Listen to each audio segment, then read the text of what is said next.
우리 악의 보편성이라는 말을 우리 철학적으로 사회학적으로도 하고 있습니다. 아마 익숙하신 분도 계실 텐데요. Finality of evil, 그렇게 악이 그렇게 특별한 건 아니다라는 이야기입니다. 이 말은 안나 아렌트라고 하는 유대계 독일 철학자가 예루살렘의 아히이만이라는 책에서 먼저 말한 것입니다. 이 아히이만은 독일 나치 친위대 SS의 아주 고위 멤버로 유대인들을 강제 수용소로 보내고 처형하는 이 모든 일들을 총괄한 아주 악명 높은 나치 전범이었습니다. 전후에 자기 신분을 속이고 아르헨티나에서 숨어서 지내다가 이스라엘 비밀 경찰에 잡혀서 예루살렘으로 호송되어서 그곳에서 재판을 받습니다. 그냥 처형해도 되지만 이 악을 온 세계에 알리기 위해서 이 재판 전 과정을 전 세계로 생중계합니다. TV 카메라를 해놓고 전부 생중계합니다. 그곳에 이 안나 아렌트라고 하는 철학자를 보내서 취재하게 하죠. 그래서 그 취재한 내용들을 나중에 책으로 만든 것이 예루살렘의 아히이만입니다.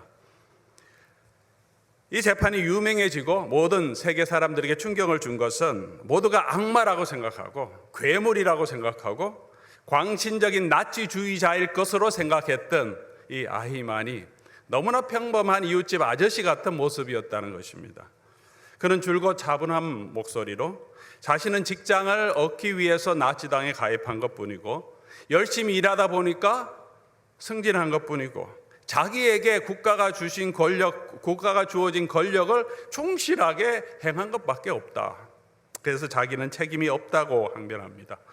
이 사람이 너무나 이렇게 자기 책임 없다고 주장하니까 거짓말 탐지기를 해서 이 면피하려고 거짓말하는 것인가 탐지기도 해보고 정신분석학자나 심리학자들을 보내서 이 사람 미친 거 아닌가 정신 상태도 점검해 봤는데 너무나 평범하고 이 정신 심리를 상담했던 분이 나보다 훨씬 이 사람은 건강하다. 거짓말하는 것도 아니다.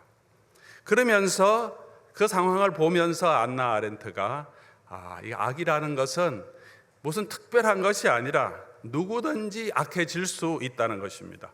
그냥 평범하고 순종적인 사람이 그냥 대세에 순응하면서 자기 안일, 자기 성공만 바라고 대세에 순종하면서 착실하게 살아나가는데 그런데 그 사람도 이 악에 동참하고 악을 행할 수 있다는 것입니다. 그래서 악의 보편성이란 말을 사용합니다. 우리 역사에서도 일제강점기 시대 군사 독재 시절에 정부에 협조하면서 자기의 안위를 위해서 살아갔던 수많은 사람들이 있습니다. 아마 대부분이 그렇게 살아갔을 것입니다. 친일파들이 있고 일본 형사나 일본 군에서 봉사한 사람도 있지만 그 사람들이 본질적으로 그렇지 않은 사람보다 더 악한 사람인가, 악마 같은 사람인가, 그렇지는 않다는 것입니다. 그저 그 환경에서, 상황에서 그냥 자기 성공과 안위를 위해서 적절하게 자기의 주어진 대로 걸어가다 보는데 상황과 역사적인 정의를 생각하지 않고 공의를 생각하지 않고 자기의 안위를만 위해서 충실하게 살다 보면 우리는 악을 행할 수 있다는 것, 악의 길에 설 수 있다는 것입니다. 비슷한 상황에서 반대의 삶을 살았던 사람이 있습니다. 오스칼 쉰들러라는 사람입니다. 같은 동기로 나치당에 가입하고 같은 동기로 전쟁통에 군수물자 공장을 만듭니다. 돈 벌기 위해서 했습니다. 그러나 그렇게 하면서 유대인이 필요해서 값싼 임금 주지 않고 유대인을 쓰려고 했던 동기에서 조금씩 그는 깨닫습니다. 한 생명이 얼마나 귀한 것인지, 그리고는 자기 재산과 자기의 생명을 위협을 당하면서까지, 손해를 보아가면서까지 한 유대인도 더 자기 공장에 일해서 그들을 구원하기 위해서 자기의 생명과 재산을 다 바칩니다. 의의 길에 선다는 것은 때로는 쉽지 않은 길이고 자기의 유익을 포기해야 되는 길이고 대세의 흐름을 따라가는 것이 아니라 역사 앞에서 무엇이 진실일까를 고민하며 걸어가는 삶 가운데 나오는 그런 용기가 필요합니다. 예수님은 제자들에게 좁은 길로 초청하십니다.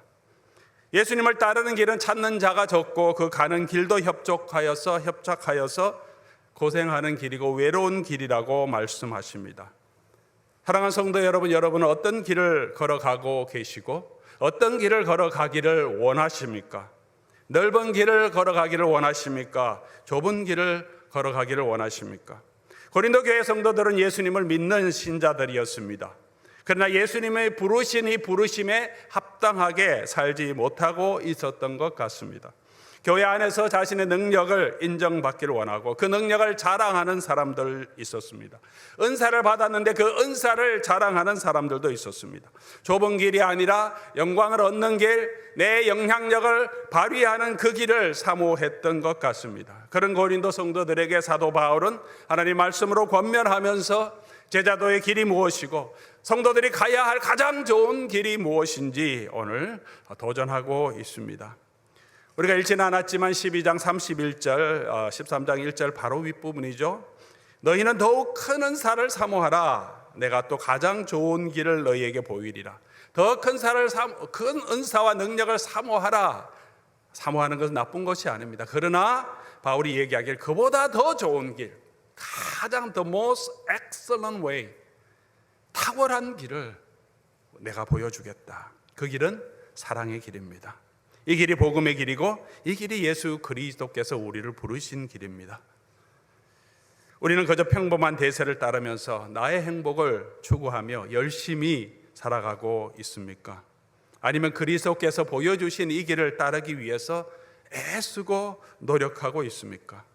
이런 발버둥이 없으면 사도 바울은 이런 발버둥을 자기의 몸을 쳐서 복종시킨다 그렇게 표현합니다. 이런 노력과 애씀이 없으면 우리가 알지 못하는 사이에 우리는 세상의 길에, 복음에 반대되는 길에, 때로는 극단적으로 복음의 원수의 길에 서 있으면서도 그 길을 알지 못할 때도 있습니다. 그러므로 우리 사랑하는 성도 여러분, 오늘 이 본문 말씀을 통해서 다시 한번 우리가 우리의 마음을 새롭게 하기를 원합니다. 그리고 그리스도를 따라가는 길이 무엇인지, 이 사랑의 길이 왜 가장 탁월한 길인지 함께 보며 이 길을 걸어가는 저와 여러분 될 수 있기를 바랍니다.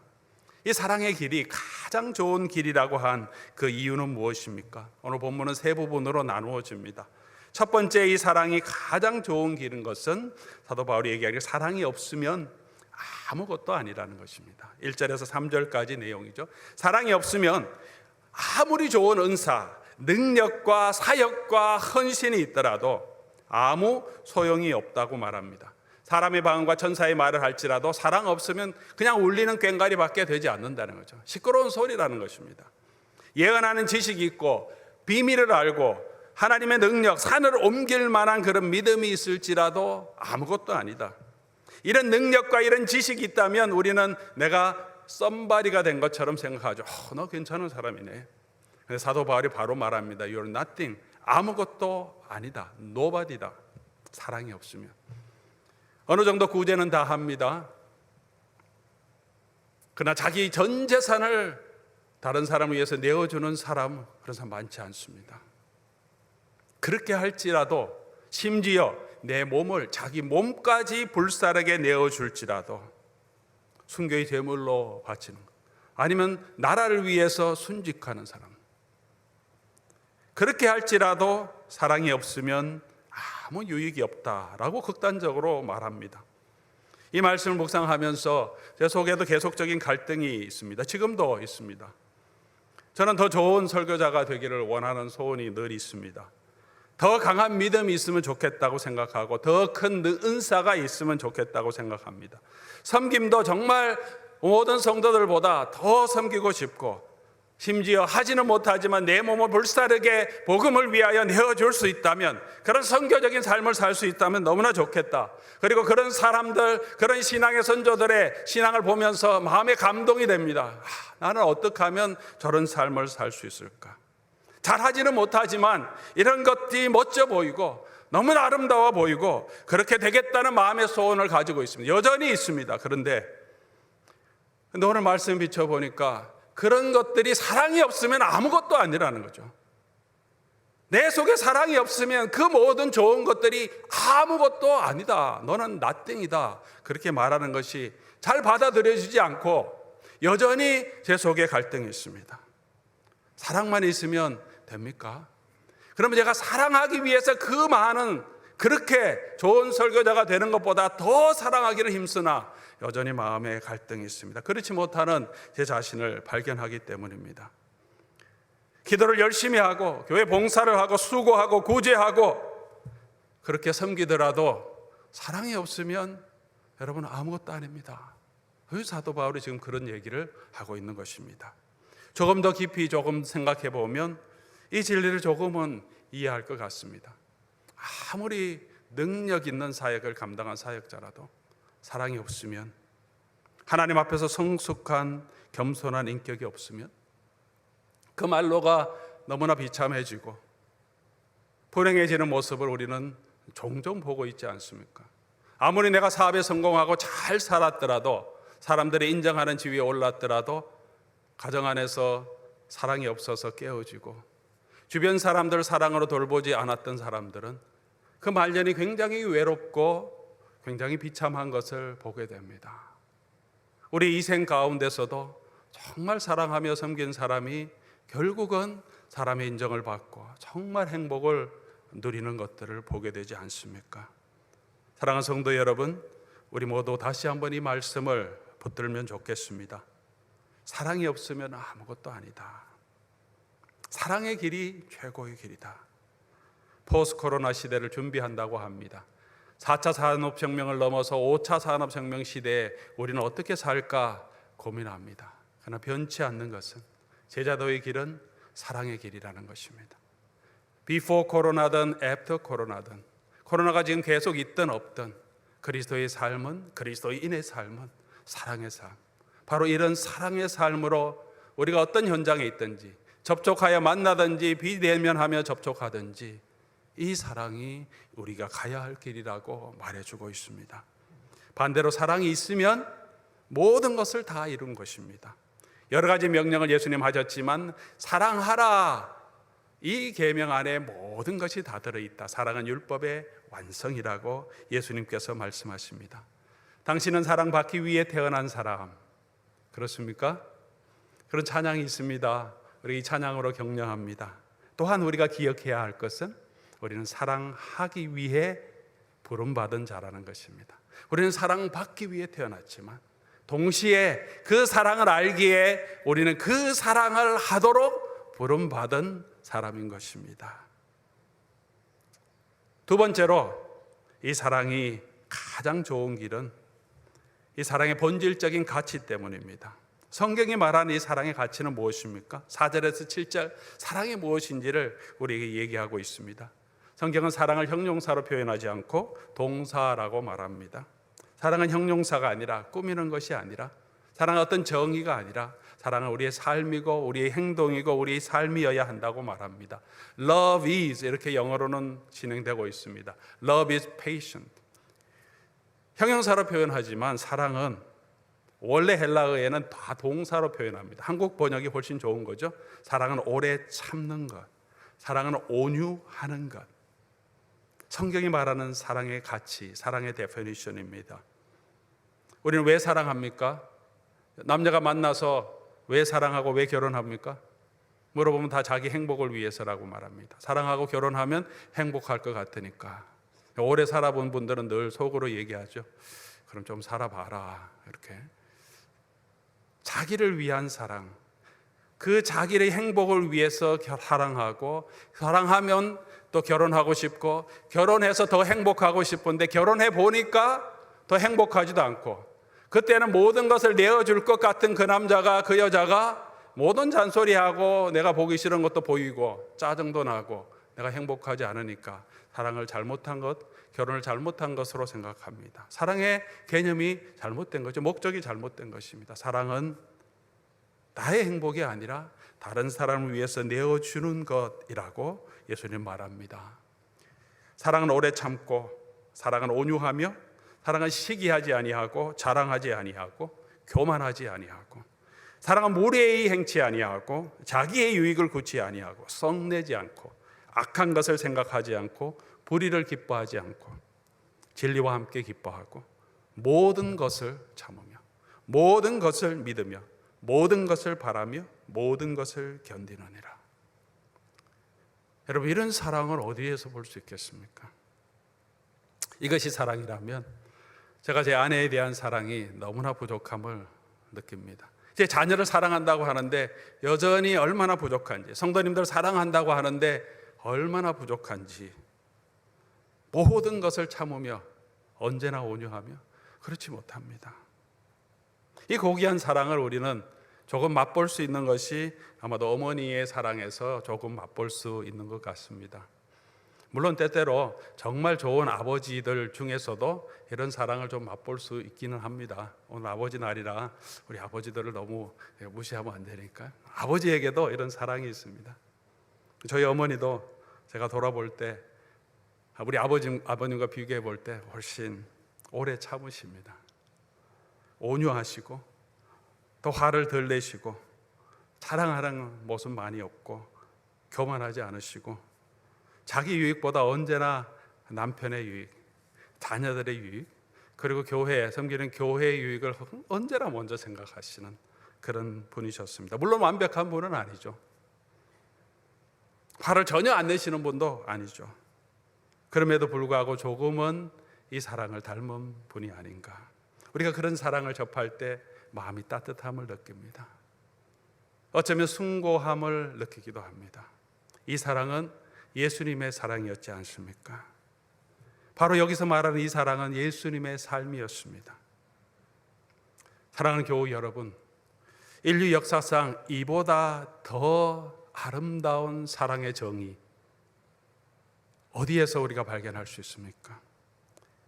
종교가 많이 있지만 이렇게 사랑하도록 부름받은, 이런 사랑을 실천하도록 명령하는 종교는 아무것도 없습니다. 이 사랑의 본질적인 가치 있기 때문에 이것은 가장 귀한 것입니다. 그리고 이 사랑은 또한 언제나 누구에게든지 사랑하는 것이라고 말합니다. 사랑은 언제나 오래 참고, 그렇게 말했습니다. 오래 참는 것만 언제나 하는 것은 아니죠. 그렇게 생각한다면 성경을 잘 못 이해하시는 겁니다. 언제나 오래 참고 온유하며 시기하지 않고 계속 연결한 것은, 이 언제나는 모든 것을 다 꾸미는 거죠. 언제나 오래 참고 언제나 온유하는 거죠. 내가 힘들 때도 오래 참는 거죠. 내가 짜증 날 때도 오래 참는 거죠. 내가 바쁠 때도 오래 참는 거죠. 온유하는 거죠. 지쳤을 때도, 기쁠 때도, 성공했을 때도, 그럴 때도 온유하고, 그럴 때도 오래 참고, 그럴 때도 내 생각 먼저 하지 않고 남의 유익을 먼저 생각하는 것. 언제나 바라고 언제나 믿고 언제나 소망하는 것. 누구에게든지라는 의미도 포함되어 있죠. 언제나 안에는 누구에게든지도 포함되어 있습니다. 우리 자식들에게는, 내 남편과 아내에게는 하지만 다른 사람들에게는 우리의 사랑에 참 한계가 많습니다. 우리 자식들은 그냥 다 너그럽게 표현하는데, 포용할 수 있는데 다른 사람에게는 그렇지 못할 때가 있습니다. 나랑 조금 잘 맞는 사람은 이해해 주려고 먼저 생각하는데, 나랑 좀 평소에 잘 안 맞고 성격도 안 맞고 좀 까탈스러운 사람은 뭐 별일 아닌 것도 이해하려고 하기보다는 그냥 그 사람을 폄훼할 때가 더 많습니다. 누구에게든지 오래 참고, 누구에게든지 온유하고, 심지어 예수님은 내 원수까지도 사랑하라고 말씀하십니다. 원수를 사랑하는 것은 감정적으로 할 수 있는 것은 아니죠. 원수를 어떻게 그냥 일반적인 느낌으로 너무 사랑합니다, 외식이죠. 원수를 당신 좋아합니다, 말로만 하는 거죠. 그런 외식적인 사랑이 아니라 예수님이 말씀하신 이 사랑은 원수라도 그에게 오래 참아줄 수 있는 마음은 가질 수 있습니다. 원수라도 그 사람의 행동에 대해서, 태도에 대해서 내가 온유할 수는 있습니다. 교만하지 않을 수도 있습니다. 원수에게라도 이 사랑은 우리가 할 수 있는 것이죠. 그래서 원수도 이런 사랑으로 사랑하라. 그래서 하나님 앞에 우리가 영광을 돌리는, 그것이 그리스도의 길이라고 말하고 있습니다. 이 사랑은 또한 하나님의 본성이고 그리스도의 삶입니다. 요한 1서 4장 16절 말씀, 하나님은 사랑이시라고 하십니다. 요한복음 3장 16절은 우리가 잘 알죠. 하나님이 세상을 이처럼 사랑하사 독생자를 주셨으니, 하나님의 사랑입니다. 독생자를 내어주시는 사랑입니다. 그리스도의 삶이었습니다. 요한복음 13장 1절에 유월절 때 예수께서 자기가 세상을 떠날 때를 아시고 아버지께로 돌아갈 때를 아시고 세상에 있는 자기 사람을 사랑하시되 어떻게 사랑하십니까? 끝까지. 그 끝이 어디입니까? 십자가에 달려 돌아가실 때까지. 제자들이 모두 부인하고 떠남에도 불구하고, 베드로가 그를 저주하면서 3번이나 부인했음에도 불구하고 끝까지 사랑하셨습니다. 사랑받을 자격이 없는 자들을 끝까지 사랑하셨습니다. 그리고 예수님은 이 사랑으로 우리를 불러주셨죠. 요한복음 13장 34절 새 계명을 너희에게 주노니 서로 사랑하라. 내가 너희를 사랑한 것 같이. 우리의 사랑은 감정적인 사랑이 아니고 내가 너희를 사랑한 것처럼 사랑하라 라고 말씀하십니다. 또 하나, 너희가 서로 사랑하면 이로써 모든 사람이 너희가 내 제자인 줄 알리라. 제자들을 얘기합니다. 제자의 길이 무엇입니까? 나를 따르라. 내가 너희를 사랑한 것처럼 너희가 서로 사랑하면, 예수님 말씀은 이게 바로 제자도다. 이게 바로 나의 삶이다. 이기적인 사랑, 나의 행복을 위한 사랑은 때로는 파괴적일 때가 있습니다. 그러나 이타적인 사랑, 우리가 말하는 아가페 사랑, 이 그리스도의 사랑은 나와 다른 사람을 궁극적으로 행복하게 하는, 이 사랑은 너무나 아름다운 사랑입니다. 그러므로 이 사랑이 가장 최고의 길인 것입니다.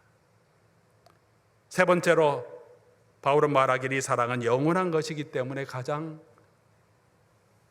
최고의 길이라고 말합니다. 8절에서 13절의 내용이죠.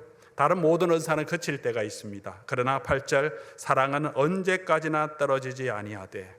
다른 모든 은사는 그칠 때가 있지만 사랑은 영원합니다. 사랑은 불변하다고 말합니다. 다른 모든 은사는 부분적이지만 사랑은 그 자체로 완전합니다. 신유의 은사도 부분적입니다. 별거 아닙니다. 정도의 차이가 있을 뿐입니다. 설교도 정도의 차이가 있을 뿐이지 완전한 것은 아닙니다. 지도력도 완전하지 않습니다. 아무리 뛰어난 지도자 밑에 있어도 그 사람의 부족한 모습 가까이 가서 보면 다 있습니다. 그러나 사랑은 완전하다고 말합니다. 사랑은 완전하다. 사람은 완전할 수 없죠. 그러나 그 사람이 이런 사랑을 하는 그 행동, 그 사랑은 완전한 것입니다. 그 사랑 안에는 감동이 있습니다. 그 사랑 안에는 거룩함이 있는 것입니다. 아무리 못난 아버지라도 아이를 위해서 마지막으로 희생하는 그 모습, 그 사랑 안에는 누가 보더라도 아름다움이 있고 감동이 있는 것입니다. 영원한 가치가 있는 것들이 많이 있습니다. 믿음, 소망, 사랑은 영원한 것이라고 말합니다. 그러나 그 중에서도 제일은 사랑이다라고 말합니다. 우리에게 믿음이 필요합니다. 마지막 순간에도 이 믿음으로 우리가 구원을 얻기 때문이죠. 우리에게 소망이 필요합니다. 죽음의 순간에도 우리를 구원하실 그 주님에 대한 소망, 부활의 소망이 우리를 두려움을 이기게 하고 죽음을 담담하게 맞아들이며 거기를 걸어갈 수 있게 해줍니다. 소망입니다. 그러기에 사랑은 또한 영원한 것입니다. 그 중에 제일은 사랑이다. 왜냐하면 사랑은 하나님의 성품이고 사랑은 성삼위 하나님과 우리가 함께 나누며 교제하는 기쁨을 주기 때문입니다. 믿음은 우리의 것이고 소망도 우리의 것입니다. 그러나 사랑은 우리 하나님과 성삼위 하나님과 우리가 교제하며 함께 누리는 교제의 핵심이기 때문입니다. 이 사랑하는 것, 이타적인 이 사랑은 하늘나라의 퀄리티, 하늘나라의 특징인 거죠. 이 세상에서도 우리가 이런 이타적인 그리스도의 사랑을 실천하는 그곳에 하나님의 나라가 임하고 우리의 눈으로, 우리의 마음으로 하나님의 나라를 보게 되는 것입니다. 사랑하는 그곳에, 능력이 나타나는 그곳이 아니라 우리가 이런 사랑으로 서로를 사랑하는 그곳에 하나님의 나라가 임하는 것입니다. 예수님이 그 사랑으로 제자를 품어주신 그곳에 바로 예수님 앞에서 예수님과 교제하는 그 사람들이 예수님이 상분에 상관없이 모든 자를 받으며 죄인과 함께 먹고 마시는 바로 그곳에서 하나님의 나라가 임했다라고 하는 것입니다. 예수님의 능력 때문이 아니라 예수님의 사랑 때문인 것입니다. 이 사랑이 복음의 능력이며 이 사랑이 바로 십자가의 길이라고 사도 바울은 줄기차게 이 고린도 성도들을 향하여 외치고 있는 것입니다. 사랑하는 성도 여러분, 우리가 더 큰 은사와 더 중요한 직분도 사모해야 합니다. 바울도 그렇게 하라고 말합니다. 그러나 그 무엇보다도 우리가 가야 할 가장 좋은 길, 반드시 걸어가야 할 그 길은 바로 이 사랑의 길이라고 말합니다. 우리는 그저 평범하게 주어진 환경에서 적응하며 내 인생의 성공과 행복을 위해서만 살아가는 그런 아히만의 삶을 살아가고 있지는 않습니까? 하나님이 너가 왜 그렇게 사냐고 물으실 때 나는 내 모든 일에 책임이 없다고, 어떻게 누가 이런 사랑을 할 수 있느냐고, 그냥 나는 내 삶에 충실하게 살았다고 하나님께 항변할 그런 사람들입니까?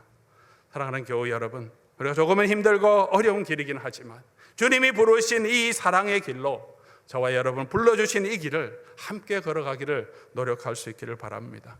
저는 가끔 새벽마다 이 사랑의 이 사랑장을 가지고 많이 기도합니다. 오늘도 내가 오래 참고 모든 일에 온유하고 시기하지 않고 자랑하지 않고 교만하지 않고 답답하고 꽉 막힌 상황이라도 항상 믿고 바라며 소망하며 견디게 해 주십시오.